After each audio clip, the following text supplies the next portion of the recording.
magsuyong magsiupo na kayo. Nasasabik ba kayong makalaya sa mga pagsubok at pagdurusang dinaranas sa kasalukuyang sistemang ito ng mga bagay? Kung oo, matutuwa kayong malaman kung paano ang pangangalaga ni Jehovah sa bansang Israel ay magpapatibay ng ating pananampalataya sa mga pangako sa hinaharap. Pakinggan natin si Brother Edward Grino, tagapangasiwa ng South Congregation, Pasay City, at rooming overseer ng ating konbensyon habang inihaharap niya ang paksang tunay na kalayaan ang naghihintay sa mga tumutulad kay Jesus.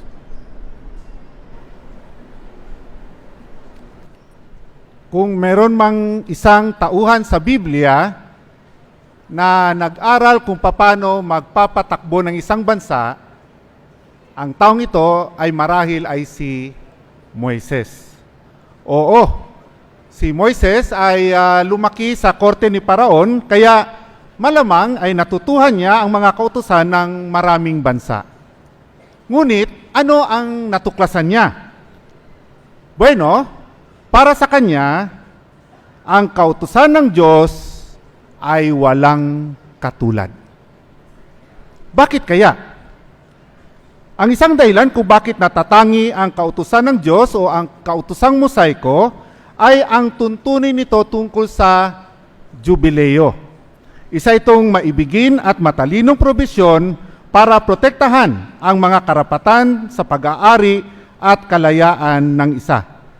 At ang buong kabanata ng Kabanata 25 ng Aklat ng Levitiko ay inilaan para sa mga tuntunin na dapat sundin sa taon ng jubileo. Ganito ang ating mababasa, mga kapatid, dito sa Levitiko, Kabanata 25, talatang 10 hanggang 12. Levitiko 25, talatang 10 hanggang 12, hanggang 12 ay dito. At pababanalin ninyo ang ika-50 taon, at maghahayag kayo ng paglaya sa lupain sa lahat ng tumatahan dito. Ito ay magiging isang jubileo para sa inyo, at ibabalik ninyo ang bawat isa sa kanyang pag-aari, at ibabalik ang bawat isa sa kanyang pamilya. Magiging isang jubileo para sa inyo ang ika-50 taong iyon. Huwag kayong maghahasik ng binhi, ni gagapasin man ninyo ang sumibol sa lupain mula sa natapong butil, na nipipitasin ang mga ubas mula sa di napupungusang punong ubas niyaon. Sapagkat ito'y isang jubileo, ito ay magiging banal sa inyo. Mula sa bukid ay makakain ninyo ang ibinunga ng lupain. Kaya ayon sa tekstong ating binasa, ang jubileo kung gayon ay nahulugan ng kalayaan para sa Israelita.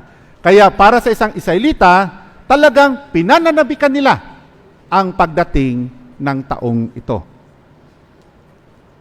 Ang jubileo, mga kapatid, gaya ng ating binanggit, ay pinagdiriwang ito ng mga Israelita tuwing ika-50 taon. At magsisimula ang pagbilang nito mula nang sila'y pumasok sa lupang pangako noong taong 1473 BCE. At ang unang pagdiriwang ng jubileo ay naganap noong taong 1424 BCE sa araw ng pagbabayad sala. Sa araw na yun, mga kapatid, ay maririnig sa buong Israel ang pagtutunog ng tambuli na yari sa sungay ng barakong tupa na tinawag na Yubel. Yun ang pinagmulan ng salitang jubileo. Ngayon, mga kapatid, meron akong tanong sa inyo. Paano nakinabang sa jubileo ang bansang Israel? Bueno, meron silang 4 na pakinabang. Una, sa pasimula ng jubileo, lahat ng mga minanang lupain, maliban sa mga bahay sa ilang lungsod na may pader, ay isasauli sa orihinal na may-ari nito. Ganito ang ating mababasa sa maibiging paglalaang ito dito sa Levitiko Kabanata 25, talatang 28. 28 ayon dito, ngunit kung ang kanyang kamay ay hindi mas kasumpong ng sapat upang magsauli sa kanya, ang kanyang ipinagbili ay manatili rin sa kamay ng bumili nito hanggang sa taon ng, anong sabi dito? Jubileo. At palalayain nito sa Jubileo at anong gagawin? Ibabalik siya sa kanyang pag-aari. Kaya dahil sa kayusang ito, ang mga pamilya ay hindi permanenteng masasadlak sa kahirapan. Binibigyan sila ng isa pang pagkakataon. Isang pagkakataon na magbago. Ginamit man ng isa ang kanyang pag-aari sa maling paraan, ay hindi niya permanenteng maiwala ang kanyang mana para sa kanyang pamilya. Ngayon, ano yung ikalawang kapakinabangan?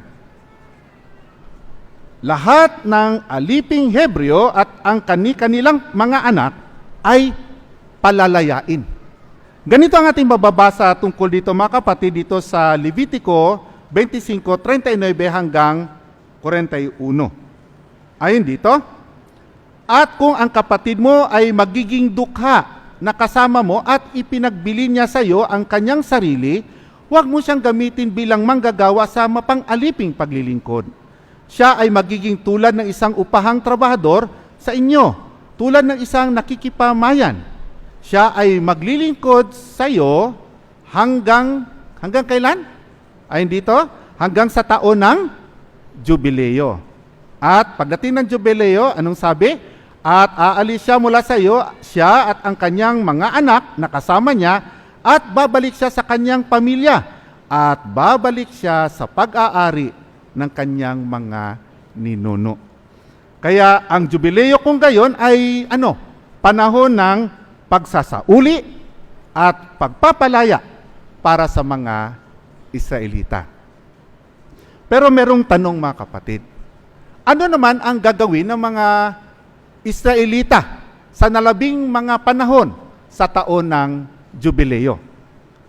Bueno, gaya nung tekstong ating nabasa kanina doon sa Levitico 25:11, na sa panahon ng Jubileo, ang lupa ay isang taong di tatamnan. Hindi sila magtatanim sa loob ng isang taon. Sa anong dahilan? Ayon dito, ang kapahingang ito ay nagpapanauli sa katabaan ng lupa. Lalong tataba yung lupa kapag nakapahinga ng isang taon. Pero, hindi ibig sabihin na wala silang makakain sa buong taon ng Jubileo. Bakit? Sapagkat habang walang pag-aani, anuman ang tumubo sa ganang sarili ay pwede nilang kainin. At isa pa, lumilitaw na ginamit din ng mga Israelita ang kanilang mga nakaimbak na pagkain. Pero, merong mga ilang mga Israelita noon ang nag-alala. Nag-alala sila. Ano ba yung pag-alala nila? Tingnan natin dito sa Levitico, Kabanata 25, talatang 20. Tingnan natin yung pag-alala ng mga kapatid. Sabi dito, ngunit kung sasabihin ninyo, ano ang kakainin namin sa ikapitong taon? Yamang kami ay makapaghasik ng binhi, ay hindi makapaghasik ng binhi o makapagtitipon ng aming mga ani.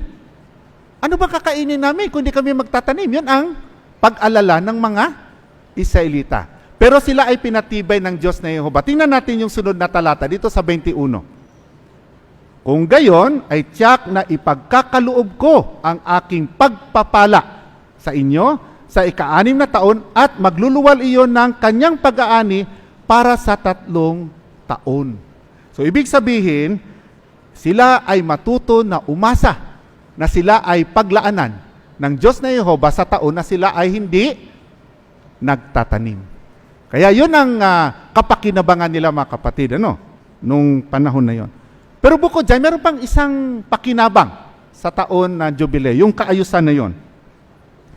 Ang Jubileo ay isang panahon ng nakagiginhawang gawain. Bagaman ang Jubileo ay taon ng Sabat, hindi ito nangulugan na walang gagawin ang Israelitang tagapaglaan sa pamilya o yung mga breadwinner. Hindi naman, meron silang maraming gagawin. Tandaan nyo, mga kapatid, na mayroong mga Israelita doon na dati silang mga alipin. Ngayon, uuwi sila sa kanilang mga bahay kasama ang kanilang pamilya. Pero ano kayang madatnan nila sa kanilang bahay, mga kapatid? Yamang hindi nila ito natirhan ng maraming panahon. Baka ito ay sira na. Kaya ito ay kanilang aayusin. At tunay na ito ay nakagiginhawang gawain para sa pamilyang ito. At dahil hindi sila nagtatanim sa buong taon na yon, para sa pamilyang ito, pwede silang mangisda bilang pamilya. Pwede silang mag-alaga ng mga hayop. Ito yung mga nakagiginhawang mga gawain na hindi nila nagagawa nung sila ay mga alipin. Kaya, mga kapatid, makita natin na maraming pagpapala para sa Israel. Pero alam nyo pa, meron pang isang bonus. Ano yon? Alam nyo ba na ang taon ng Jubileo ay tinawag din na isang taon ng kapistahan? At mula nung sila'y pinalaya, mga kapatid, sa araw na yun ng araw ng pagbabayad sala, after 5 days, magkakaroon sila ng 1 linggong kapistahan. At ang tawag doon sa kapistahang ito ay yung kapistahan ng mga kubol. At sa linggong iyon, sila ay tuturuan, ibapabasa sa kanila ang mga kautusan ng Diyos na Jehova. Kaya sa maikli, masasabi natin na dahil sa tuntunin tungkol sa Jubileo, ay natulungan ni Jehova ang mga Israelita na mabalanse ulit ang kanilang pinansyal na mga kalagayan tuwing ika-50 taon. Bukod dito, ang Diyos na Jehova ay nangako. Nangako siya ng isang kalayaan, isang pagpapanauli na nakahihigit kaysa kaayusan ng Jubileo. Kanya itong ipinangako para sa ating lahat na tumutulad kay Hesukristo. Kaya ang tanong niyo, mga kapatid, ano ba itong pangako ng Diyos sa atin na tunay na kalayaan, tunay na pagpapanauli? Ating basahin, mga kapatid, ang Gawa 3:21. Sa Gawa, Kabanata 3, talatang 21.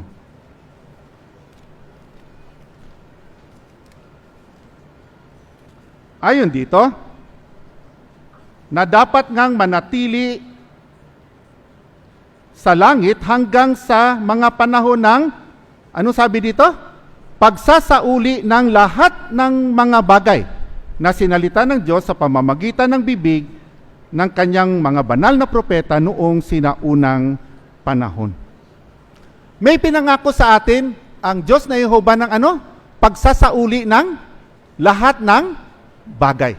Kaya ang tanong ay ito, ano ba yung isang bagay na naiwala natin na nakahihigit kaysa salapi, nakahihigit kaysa lupa, at nakahihigit sa ating kalayaan? Ito'y walang iba, kundi yung buhay na walang hanggan sa paraisong lupa. Oo, dahil sa pagrebelde ng unang taong si Adan, ang lahat ng tao ay naging alipin sa kasalanan at kamatayan.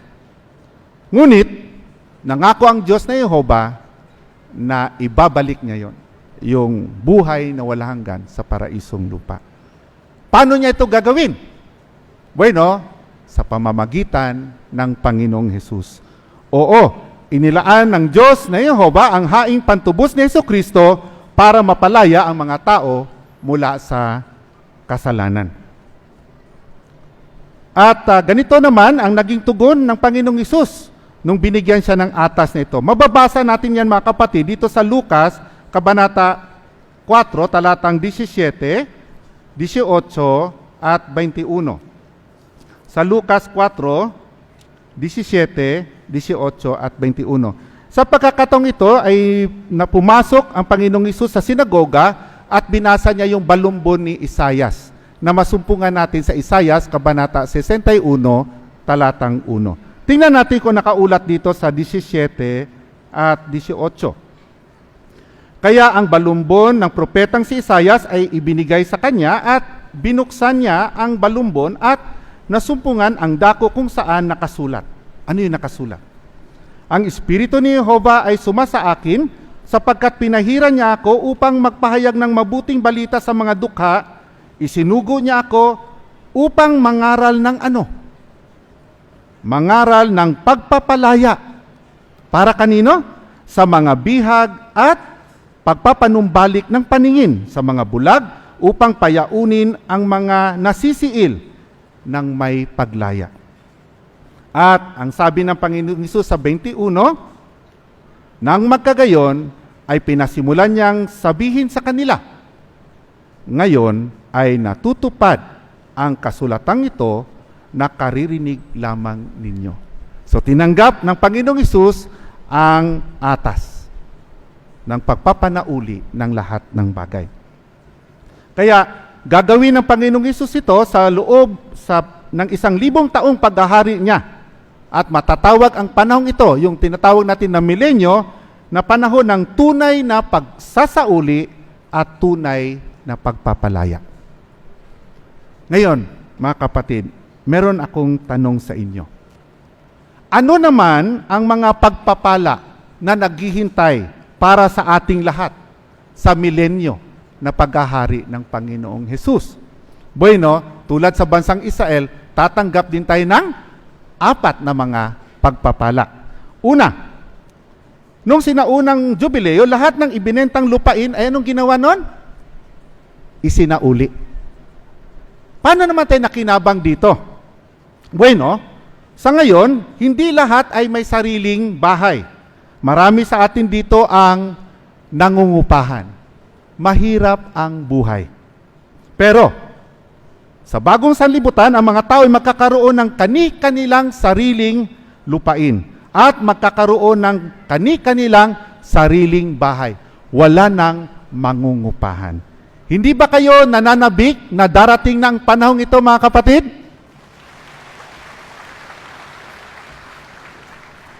Ngayon, ano naman yung ikalawang pagpapala? Noong sinaunang jubileo, lahat ng aliping Hebreo ay, palalayain. Kung kaya, sa bagong sanlibutan, ang lahat ay palalayain din. Pero saan sila palalayain? Tingnan natin yung nakaulat dito sa Roma 8, talatang 20 at 21. Sa Roma 8, talatang 20 at 21. Ayon dito, sapagkat ang sangnilalang ay ipinasakop sa kawalang saysay ayon sa sarili nitong kalooban, kundi sa pamagitan niya na nagpapasakop nito salig sa pag-asa. Na ang sangnilalang din mismo ay, anong sabi dito? Palalayain. Mula saan? Sa pagkaalipin sa kasiraan at, anong sabi? Magtatamo ng maluwalhating kalayaan ng mga anak ng Diyos. Oo, pagdating ng 1,000 taong paghahari ng Panginoong Hesus, tayo ay patatawarin sa ating mga kasalanan. At tatawagin tayo bilang mga anak ng Diyos. Ngayon, ano naman yung ikatlong pagpapala na ating inaasahan?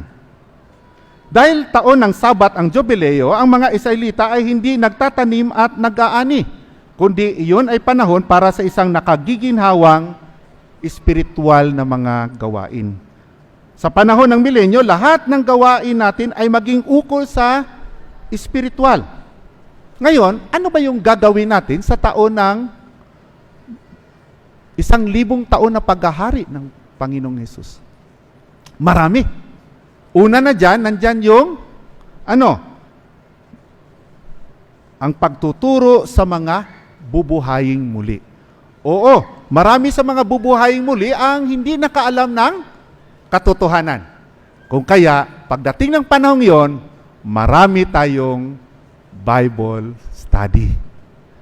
Kalawa, tulad ng mga bagong layang mga alipin, tayo din ay kailangan magtatayo muli ng mga bahay pagkatapos ng Armageddon. Oo, magtatrabaho tayo, magtatayo tayo ng bahay, pero ang pagtatayong ng mga ito ay magiging nakagiginhawa at kasiyasiya. Ganito ang ating mababasa, mga kapatid, dito sa Isayas, Kabanata 65, talatang 21 at 22. Tingnan natin, bakit kasiyasiya yung pagtatayo ng mga bahay noon? Isayas 65, talatang 21 at 22. Sabi dito, at tiyak na magtatayo sila ng mga bahay at maninirahan sa mga iyon, At tiyak na magtatanim sila ng mga ubasan at kakain ng bunga ng mga iyon. Hindi sila magtatayo at iba ang maninirahan. Hindi sila magtatanim at iba ang kakain. Sapagkat magiging gaya ng mga araw ng punong kahoy ang mga araw ng aking bayan at ang gawa ng kanilang sariling mga kamay ay lubusang tatamasahin ng aking mga pinili. Sa ngayon, tayo ay sinanay sa pagtatayo ng mga gawain. Mga gawaing kasiyasiya.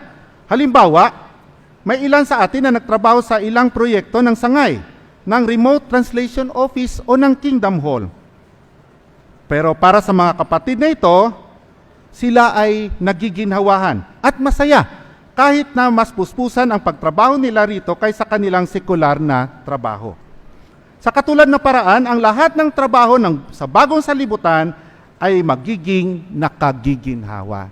Hindi ba kayo nananabik mga kapatid na nandoon na tayo sa panahong ito ng 1,000 taon na paghahari ng Panginoong Hesus? At yung pang-apat na pagpapala. Sa milenyo, gagamitin ni Jesus ang bisa ng kanyang haing patubos para sa kapakinabangan ng sumasampalatayang mga tao, anupat pinalalaya sila mula sa epekto ng kasalanan at kamatayan. At ano naghihintay sa atin dito mga kapatid? Una, ang mga tao ay lubusan ng makipagsundo sa Diyos. Ikalawa, magiging sakdal ang mga tao. At ikatlo, ang buong lupa ay magiging gaya ng ipinangako sa Isaias 14:7. Isaias 14:7, ayon dito, ang buong lupa ay sumapit sa kapahingahan, naging panatag. Ang mga tao ay nagsaya na may hiyaw ng kagalakan. Oo, isang ngang kahangahangang panahon ng pagsasauli at pagpapalaya ang naghihintay sa ating lahat na mga tapat sa Diyos at maingat na tumutulad sa kanyang anak, ang Panginoong Hesus.